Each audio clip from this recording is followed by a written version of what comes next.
un delincuente que después pasó a formar parte de la represión ilegal, la AAA, Automotores Orletti.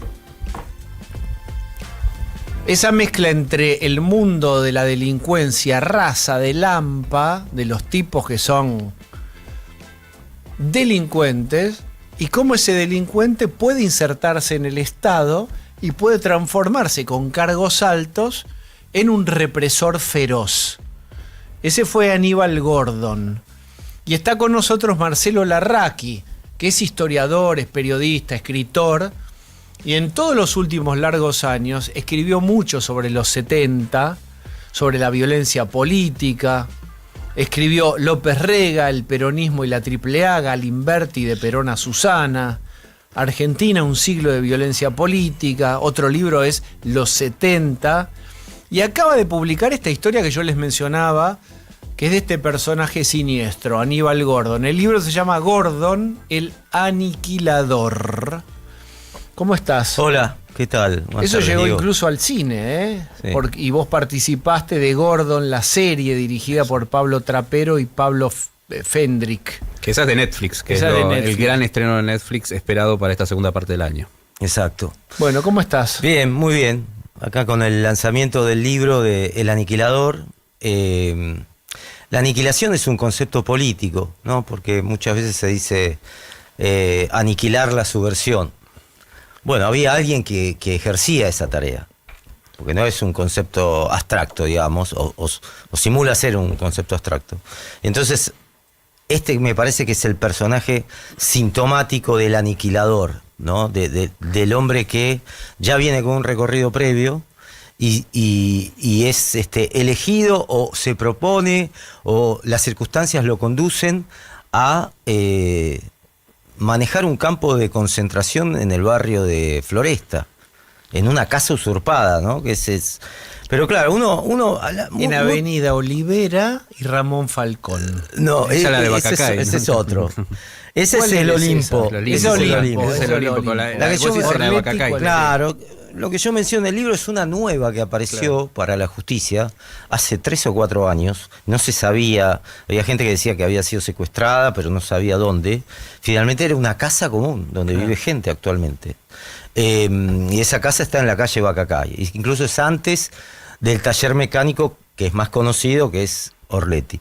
A mí lo que me interesó de la novela, el espesor que tenía el personaje, que tiene el personaje. Porque la gente dice, bueno, Aníbal Gordon, ¿quién es? Un siniestro personaje, pero no sabemos bien quién es. Y cuando empezás a saber quién es, te parece increíble que hubiera existido un personaje así y que hubiera intervenido de tal forma, de una manera sanguinaria, letal, pero a la vez amable, a la vez inteligente y a la vez educada en todo ese periodo. Porque no era un marginal. Era un hombre común de la ciudad de San Isidro, con familia constituida, de buena familia, en una clase media con la calle empedrada, como comento en el libro, que trabaja también como un técnico, que maneja aviones y que es un buen vecino. Entonces, detrás de eso se oculta esta figura del delincuente, ¿no? Pero espera, Aníbal Gordon, antes de incorporarse vamos a decir, a los grupos de tareas, Sí. ¿qué era?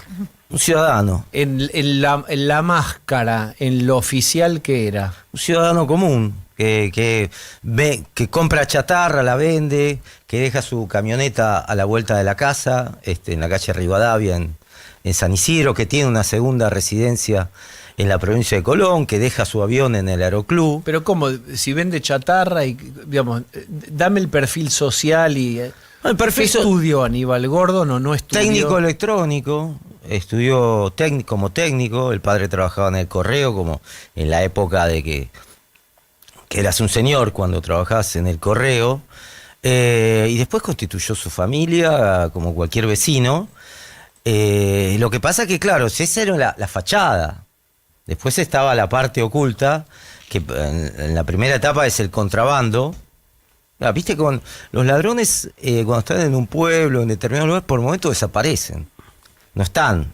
Entonces dice, bueno, está en el interior haciendo tal cosa, después vuelve, saluda, trae regalos.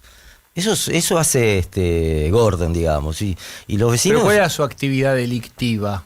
Bueno, la actividad delictiva, esta era la primera de contrabando, pero él sale a la luz, la primera vez que lo detienen con algo grande, es un robo al Banco de Bariloche en los carnavales del año 71. Y es un robo tremendo, ¿no? Que hace, secuestrando a 3 dirigentes del banco y llevándose el botín más importante de la historia de la Patagonia.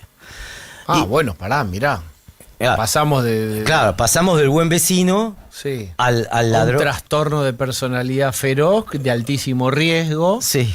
¿Y dónde aprendió a saltar? Y bueno, y además se fuga en una avioneta. Por eso, pero todo es, digamos, ¿cómo aparece un tipo con esa forma? Hay que hacerlo eso. Y ¿Cómo bueno, aprendió eso? la calle. Empezás robando autos, contrabando, y después armás un plan. Yo en la novela cuento que lo persigue un agente de inteligencia de la Policía Federal, porque en ese robo dejan una bandera argentina. Y era una etapa donde el nacionalismo era muy fuerte y se pensaba que era un grupo guerrillero el que hace esto. La guerrilla robaba bancos. Entonces dice, bueno, acá es un grupo nacionalista, ¿no? Entonces lo empiezan a perseguir como parte de un grupo de nacionalistas. Esta es la trama que va de la persecución. Y también lo persigue, después cae uno de la banda y lo persigue la policía de la provincia de Buenos Aires. Es decir, lo persiguen varias personas, pero no saben la actividad. Uno lo persigue como delincuente común y el otro como guerrillero. Y bueno, él se va fugando y tiene un robo espectacular también en la calle Uriburu, en una importadora de relojes. Ahí sí lo detienen por primera vez. En Capital. Sí, una importadora de relojes muy importante, que también va con su grupo después de muchos meses prófugo, y por un error administrativo de la justicia llega al pabellón de presos políticos. Escuchen este detalle porque acá va a pasar algo con este detalle. Claro. Lo detienen por una granada, que en realidad uno de la banda le roba el auto a él, y él le había robado la granada al amigo de la banda y la había puesto en su banco, y el otro... Bueno, es como un juego de una mamushka de robos. Hay un choque tremendo en la calle Cabildo. Y ¿Año? Año 71 siempre. Y ahí aparece involucrada la esposa, que es, como él roba como es la plata del banco, pone la camioneta a nombre de la esposa. Entonces la esposa va presa y el marido prófugo. Imagínate el barrio, claro, en ese momento, ¿no? Bueno, y a partir de ahí, por esa granada, va a la prisión de presos políticos del famoso Villa Devoto, digamos, de la cárcel, y empieza a involucrarse con la guerrilla, con peronistas de derecha, con montoneros. Estamos hablando con Marcelo Larraqui sobre su novela Gordon, el aniquilador, que trata de Aníbal Gordon. Y escuchen esto, hasta ahí un delincuente pesado, que por alguna cuestión administrativa termina en Devoto, donde están los presos políticos, año 71, imaginen ustedes. ¿Y qué pasa en esa escena? Bueno, en esa escena se va desarrollando una relación con todos y lo van respetando como cualquier persona que roba un banco, porque acá se da la singularidad que la guerrilla también robaba bancos. Claro. Entonces, de alguna manera decían, bueno, él está luchando contra el sistema como nosotros, contra el capitalismo financiero, contra el sistema, desde otro lugar, no ideológico, obviamente, no tiene la edad, decía, porque ya tenía 42 años, los guerrilleros tenían 22, 25. Es uno de los nuestros. Bueno, ese es el capítulo 2. Uno de los nuestros. Miren la mente humana, las cosas que arma, ¿no? Entonces le obligan a los diputados a que lo saquen. Él estaba en Caseros con otros 16 y no estaba indultado por Cámpora. El tema es que después, en el medio de este proceso de confusión judicial, los jueces dicen, no, pero para que yo lo tengo acá por el robo al Banco de Bariloche, yo lo tengo por el robo de este auto, pero finalmente queda como preso político, porque dicen, bueno, que quede ahí. Entra en el lote de preso político. Entra en el lote, pero no está indultado.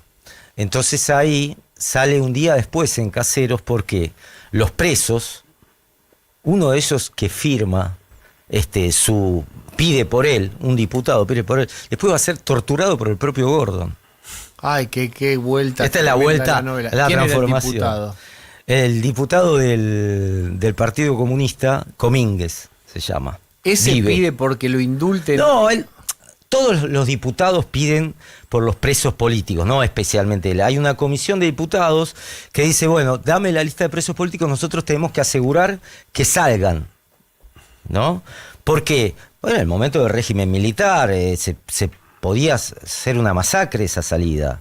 Entonces había que asegurar que los presos que ya estaban determinados en las listas, que eran avaladas por los diputados, la lista que entrega el Poder Ejecutivo avalado por los diputados, tenían que salir.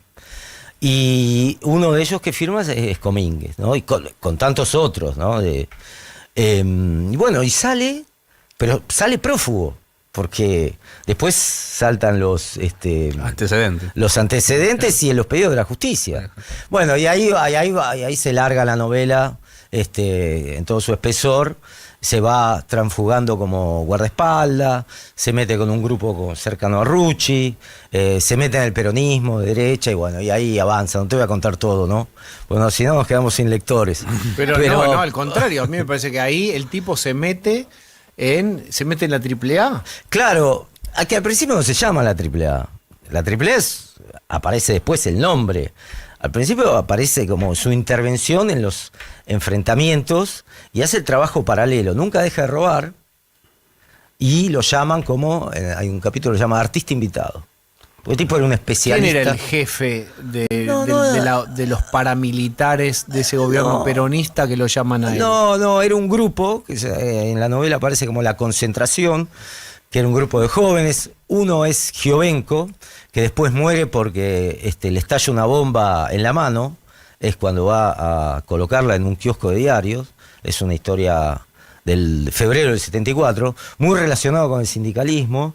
Y entonces se dan cuenta que necesitan a alguien operativo que tenga la capacidad, así como robó un banco secuestrando a 3, que el tipo se presente y diga, señora, venimos a ver la luz o el gas, y entran todos así, ¿no? Era un tipo muy respetable. Operaba de traje. Aníbal Gordon, a él se refiere Marcelo Larraque, un personaje terrible de los 70. Exacto. Yo quiero saber qué pasó con la mujer a todo esto. Bueno, la mujer estuvo 3 semanas presa, después por otra causa también la vuelven a llamar a declarar porque él ponía todo a nombre de ella. Y bueno, y finalmente, bueno, la mujer sigue su vida, ya no tiene nada que ver con sus tareas, y bueno, y así va avanzando él ya como entre prófugo. Después la misma policía que lo persigue, él tiene a cargo a esa policía, ¿no? Es decir, opera con policías que antes lo habían perseguido. Están bajo su mando, ¿no? Y así va la evolución hasta llegar a la dictadura militar, ¿no? Es Atrápame si puedes, con la película de Tom Hanks y Leonardo DiCaprio, me hace acordar a ese personaje. No, y además la pregunta que a mí me surge es cómo este personaje, que claramente tenía muchas aristas criminales, llega a ser parte de la AAA. ¿Quién le dice, vení, tengo un trabajo para vos, dame la manito que vení, que te presento? Sí, no, bueno, por eso te decía, lo llaman para tareas importantes, hay un operativo que él hace en agosto del 74, que se llama La Noche del 5x1, donde en una misma noche levantan 4 personas y él conduce el operativo. Es el jefe, el hombre respetable, que cuando irrumpen todos, y mientras todos rompen todo y se llevan cosas y se llevan al secuestrado, todo, él habla con la señora explicándole que se tranquilice, que no va a pasar nada, que va a aparecer. Parece un mediador, ¿no? Entonces lo toman como diciendo, bueno, este es el bueno, digamos, y es el más sanguinario de todos, ¿no? Claro. Esta es la singularidad. Gordon, el aniquilador, las cosas de la vida, nos llama un oyente que además es un amigo.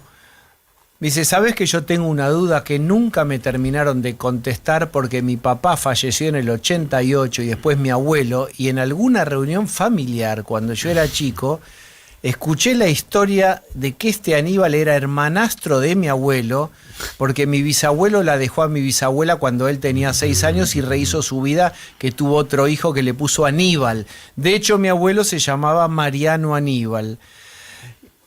No voy a revelar porque me pide que no diga su nombre, pero es un apellido que no hay un montón conocidos. Sí. Y está siendo escuchado lo que vos contás, ¿eh? Sí, por supuesto, porque es un personaje que dio la luz solamente por lo de Patricio Kelly en el secuestro. Guillermo Patricio Kelly iba a la mesa de Mirta Legrand, esto hace muchos años, era simpático y misterioso y nunca se sabía que Guillermo Patricio Kelly, y vivía nombrando a Aníbal Gordón, que lo secuestró a Guillermo Patricio Kelly. En el año 83.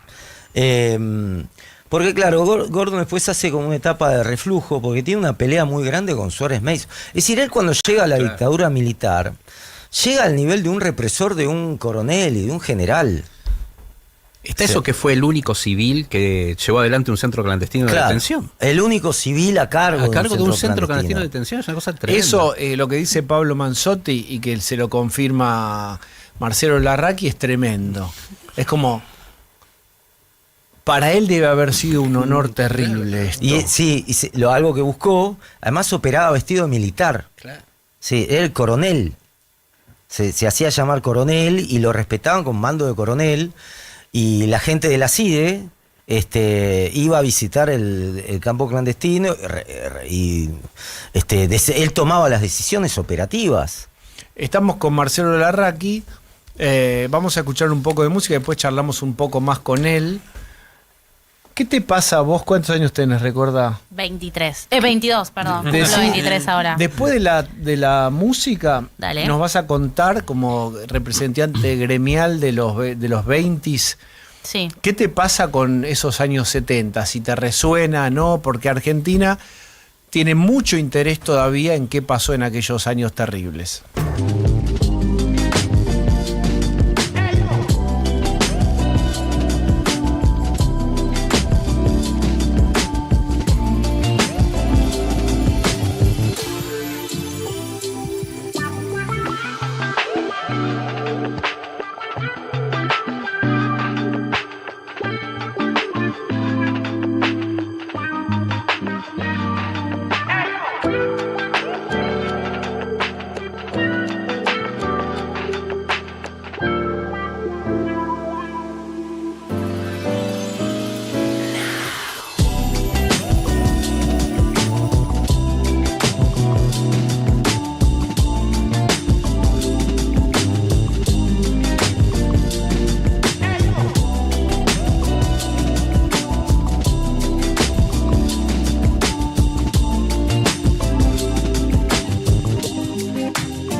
8, la máxima de unos 12 o 13 grados, y llegarían las lluvias, especialmente a partir de la tarde o noche, es cuando más chance tenemos de que empiecen las precipitaciones, que nos van a acompañar por varios días, por lo menos hasta el fin de semana. Y las temperaturas que lentamente van a ir subiendo, muy lentamente, máximas al fin de semana en torno a los 16. Y en el país queda bajo alerta el oeste de Río Negro, noroeste de Chubut por nevadas, y también la zona cordillerana de Mendoza, San Juan, La Rioja y Catamarca. Ezequiel Marcusi, gracias. Hasta mañana. 97.9 Now.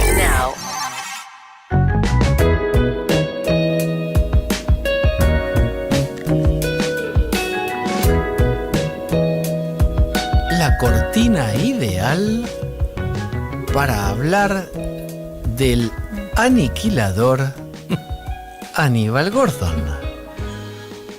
Tengo un sueño. Manejar un... ¿Qué auto manejaba? Bueno, en esa época un Torino era un auto para operar, ¿no? Terrible. Terrible. Colo Godoy, desde Diego. tus 23 años, ¿nacida en qué año vos? 2003, casi 23. Nacida en 2003. Sí. ¿Qué te pasa cuando escuchás de los 70 estas historias?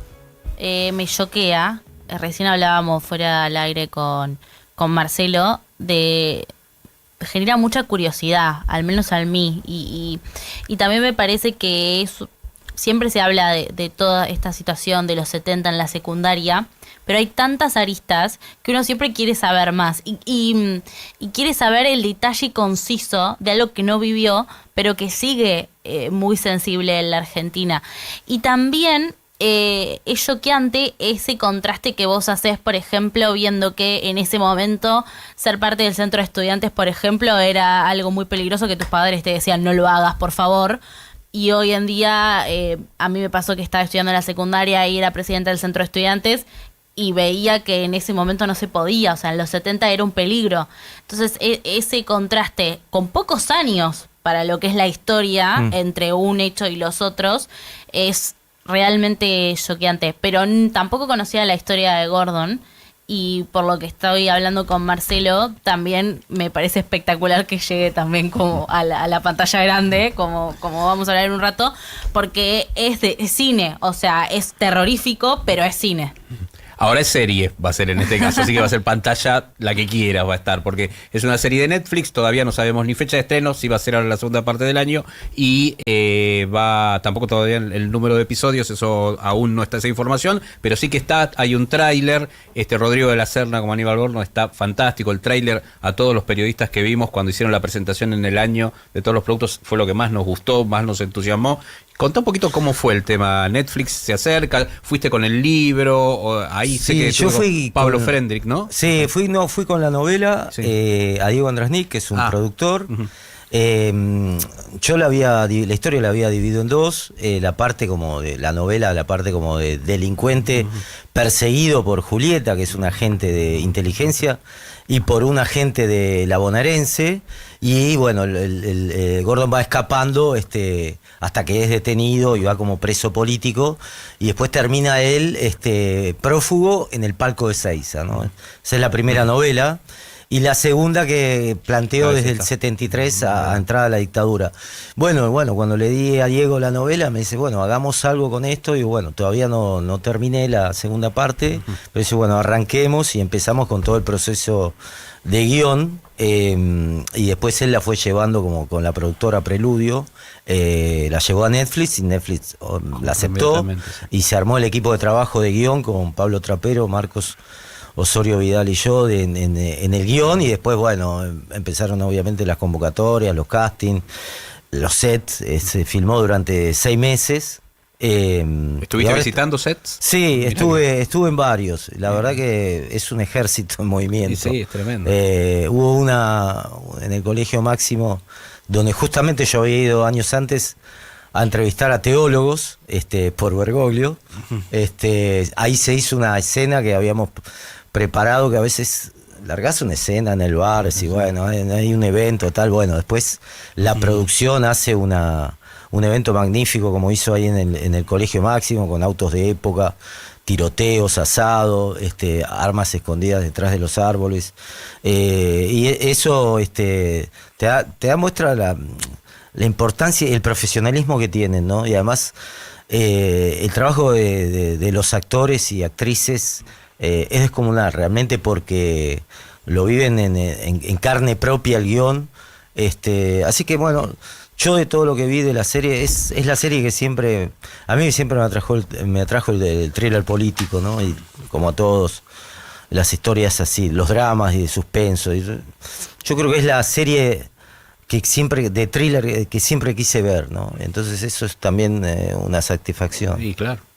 Marcelo Larraqui es historiador, es periodista, es escritor, escribió un montón de cosas. Sobre Francisco escribió. Escribí 2, sí. Sí. Me gusta que tipo, digas para que lo cosas. conozcan, era ultramaratonista, corría 84 kilómetros. Sí.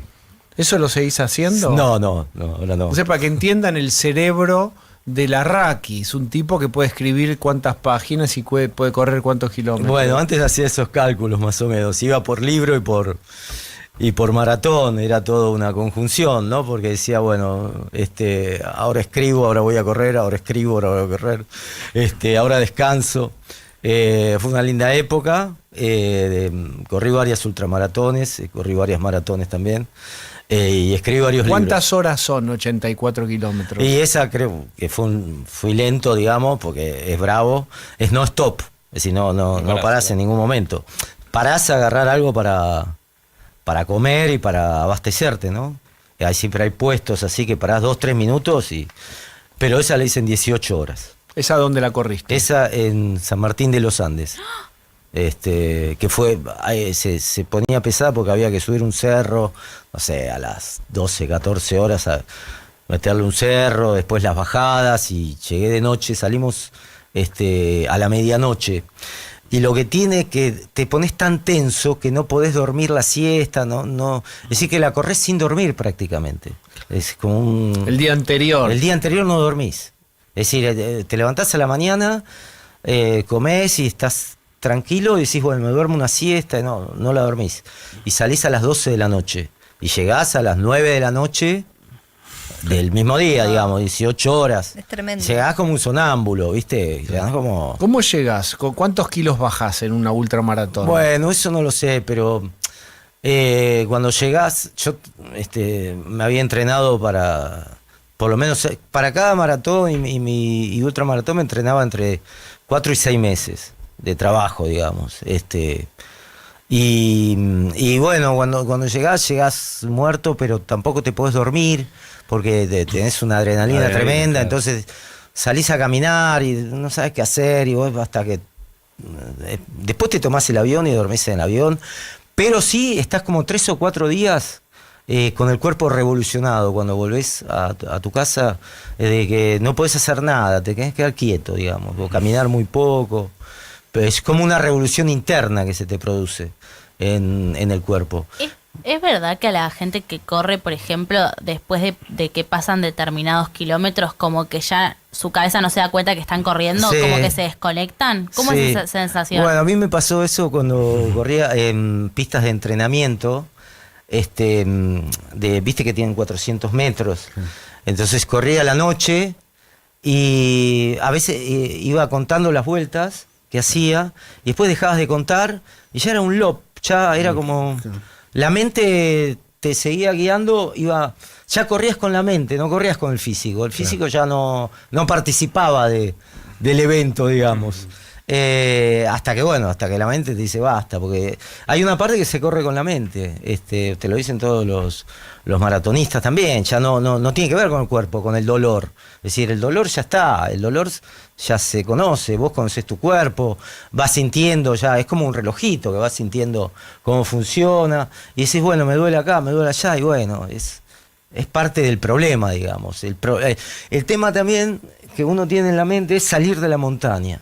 Me tengo que ir de acá. Tengo que salir de acá. Tengo que ¿Qué quiere escapar. decir? ¿Salirte de dónde? Salir de la montaña porque vos estás corriendo en una montaña y tenés que salir. Ah, Tenés que salir. Del modo que sea. Si no tenés salvación. Hay gente que la sacan en helicóptero. Me acuerdo una ultramaratón en Chile que nos dijeron, bueno, levanten todo en el helicóptero, y yo no subí porque mirá, ahora sigo porque tengo que seguir. ¿Alguna vez sentiste que tu cabeza te estaba jugando una pasada, como, no digo una mala pasada, pero que la cabeza se te iba y que ibas a tener que abandonar? Bueno, hubo una maratón que abandoné, que me dolió muchísimo, que eran 84, y pude hacer, empezamos subiendo el Cerro Catedral. También había que salir, no sé, a las 6 de la mañana. Llegó tarde el avión, llegué a la medianoche, es decir, el avión tenía que llegar a las 4 de la tarde del día anterior. Llegué a la medianoche y corríamos a la mañana, comí y no me pude dormir. Entonces, y salí a las 6 de la mañana sin dormir, y en el kilómetro 42 no daba más. Y después digo, bueno, llego hasta el 50 y veo qué pasa. Y ahí en ese puesto abandoné con mucho dolor, ¿no? Porque muchos meses de trabajo. Y esa es la única maratón que todavía me sigue doliendo, digamos, que abandoné, digamos, ¿no? No llores, señor ministro. No. Estamos con Marcelo Larraqui. Cuando vos vas a jugar al fútbol, patear un tiro libre da mucho placer. Meter un gol da mucho placer. Pero es concreto, es ubicable. Si te viene una pelota al pecho y la bajás bien, es un placer. Si jugás al tenis más o menos bien, ¿dónde está el placer? ¿Dónde está el mandato? ¿Dónde está el imperativo de superación? Ponerte a prueba. ¿En qué eje ubicás correr una ultramaratón? Primero, el cuerpo te funciona. El placer del ritmo es sensacional. Yo ahora estoy retirado, digamos. Cuando veo a la gente correr, te das cuenta, mirá ese ritmo, decís, es un lujo, ¿viste? Cuando estás adentro, cuando ves afuera decís, qué HDP, mirá qué tranco. Mirá el ritmo mete. que tiene. Terrible. Es tremendo. Y adentro esa también. va a ser el auto, pero cuando... Y adentro también, vos sentís el ritmo, sentís una pureza interna que vas atravesando como en las pantallas, ¿viste? Distintos caminos. Entonces vas, y después el Quiero tiempo que me hables también. como un predicador, para que me lleves al cielo de la ultramaratón. Vendémelo como un predicador. ¿Qué voy a sentir yo? ¿Qué hay a cambio de ese esfuerzo? Vas a sentir armonía. Armonía mental, armonía física, armonía de espíritu. Vas a sentir que vos sos el dueño de tu destino, de tu cuerpo, de tu vida, y vas a tener buenos pensamientos en el medio, cuando estás bien. Cuando estás mal, viene la pesadilla. Perdón, que el predicador ahora cambió el discurso. Claro. Dale todo. Cuando estás mal físicamente, que ya no das más, viene la pesadilla. Y esa pesadilla la tenés que curar con la mente. Contame cómo es la pesadilla. ¿Qué texto tiene la pesadilla? Es física. ¿Es de dolor o es pensamiento, frases? No, de cansancio, de dolor. Te duele un gemelo. Decís, ¿voy a llegar con este gemelo así? ¿Llego con este gemelo así? Sí, eso lo tenés que resolver mentalmente. ¿Y cómo lo resolvés? Bueno, entonces decís, escapar de la montaña, decís, tengo que llegar, y después, pero esa es la parte fea, digamos, que se da. No, pero ¿cómo la superás? Hay un muro. En un momento hay un muro, se habla del muro. El muro es cuando el cuerpo no te da más. Y a todos les pasa. Ese muro lo tenés que atravesar. Lo atravesás mensalmente. Describí el muro. ¿Qué vas sintiendo? El muro en una maratón es en el kilómetro 30. Es más, te digo en la zona del puerto. Ya lo tengo conocido. Es un desierto. Llegás al desierto. Tienes que atravesar el desierto. ¿Pero qué te pasa físicamente y mentalmente? No, físicamente no das más y mentalmente tenés que seguir. No hay manera de parar. Y le preguntás, a veces, yo no era mucho de relojes ni nada, no me gustaba, viste, medir los kilómetros. A veces le preguntás a la gente, ¿en qué kilómetro estamos? Dale, que estás en el 36. Y después vas a otro preguntar, ¿en qué kilómetro estamos? Dale, que estás en el 35. Bueno, se te querés matar. Pero es como una cosa que, además hay gente alrededor, no estás solo. Entonces la gente te va empujando también, ¿no? Y hay otra cosa hermosa también, muy linda, en las maratones, al comienzo, son las respiraciones. La gente no habla, ¿no? No están hablando. Es decir, que habla pierde, digamos, no es un corredor. Entonces sentís las respiraciones. sentís como una atmósfera de respiraciones a las 7:30 de la mañana por la Avenida Libertador, ¿no? Es como una canción de cuna para el corredor. Después llegás al Obelisco, que es el kilómetro 10, que ahí sale el sol, que ahí ya empiezas a ver el sol. La Boca es el kilómetro 21. Bueno, es tu camino, lo vas haciendo. Es todo plácido. Es que a veces hasta el kilómetro 21 lo haces de oficio, como diciendo, bueno, lo llevo bien, no pasa nada. Puerto Madero ya se te complica, que es el kilómetro 25, y el puerto, el kilómetro 30, el muro. Ahí sufrís, hasta llegás a la cancha de River, ¿no? Quiero pedirte, estamos con Marcelo Larraqui, vino a hablar de Gordon, el aniquilador, Aníbal Gordon, Su último un libro. delincuente pesado que se incluye o lo incluyen después en la AAA. Es un libro muy recomendado. Un dato, Como un dato escritor, antes, sí. perdóname, para darlo también para la gente, porque hay un previo que es Gordon. Sí. Gordon al aniquilado. Este lo podrían leer sin necesidad de Sí. leer Gordon. Lo ideal sería que lean los dos. De hecho, No, hay con- paquetes que te lo venden los dos. Sí, Pero bueno, con que lean uno, lo absorbe al otro. Lo absorbe al otro, por eso. No compliquemos a la gente Está con bueno temas decir de eso. plata. también. Sí, bueno, está bien que lo digas vos eso. Entonces, pero digo, lo puede leer tranquilo Sí, es que lo directamente, entiende sin todo, necesidad de ir al anterior Gordon. Sí. Ahí está. Serra como escritor lo que representa o representó para vos correr maratones y ultramaratones, desde un escritor. Es un trabajo complementario. Mira. Es un trabajo complementario escribir y correr. Porque además yo cuando corría, editaba los capítulos. Se iba editando el texto, entonces iba acompañado.